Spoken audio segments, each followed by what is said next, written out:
দেশ এখন একটা ক্রান্তিকাল বলতে পার হচ্ছে। বিভিন্ন রকম কথাবার্তা উঠছে, বিভ্রান্তি সৃষ্টি হচ্ছে, আন্দোলন হচ্ছে। আপনার কেন জানি না মনে হয় যে দেশকে অস্থির করে তোলার জন্য আবার কিছু সংখ্যক লোক পেছন থেকে কাজ করছে। আমাদের এই সময় খুব সাবধান থাকতে হবে যে আমাদের আবার কোনো অন্ধকারের দিকে চলে না যায়।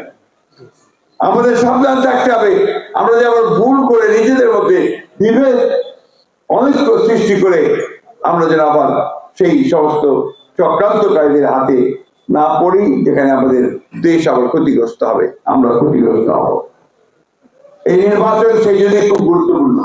এই নির্বাচনকে ভাঙার চেষ্টা করা হচ্ছে, বানচাল করার চেষ্টা করা হচ্ছে, সেটা যেন করতে না পারে সেদিকে আপনাদেরকে খেয়াল রাখতে হবে। আমাদের সম্পর্কে অনেকে অনেক কথা বলে, ভুল বোঝানোর চেষ্টা করে, কিন্তু আমরা একটা কথা পরিষ্কার করে বলতে চাই যে আমরা এই দেশের 97% মানুষ আমরা মুসলমান। আমাদের ধর্মবোধ, আমাদের কৃষ্টি, আমাদের সংস্কৃতি কে রক্ষা করার জন্য আমরা এখানে সবচেয়ে বেশি ভূমিকা পালন করেছি। আমার এই নির্বাচন শেষ নির্বাচন, বয়স হয়ে গেছে, এখন আর আমার পক্ষে পরে আর নির্বাচন করা সম্ভব হবে কিনা আমি জানি না, হয়তো হবে না। আমি আপনাদের কাছে এটুকু অনুরোধ করতে চাই যে আপনারা যদি মনে করেন যে আমি অতীতে আপনাদের পাশে দাঁড়াতে পেরেছি, আপনাদের কিছু কাজ করতে পেরেছি, এলাকার উন্নয়নের জন্য কাজ করতে পেরেছি, তাহলে আপনারা দয়া করে আমাকে সাহায্য করবেন, সহযোগিতা করবেন, আমার জন্য দোয়া করবেন।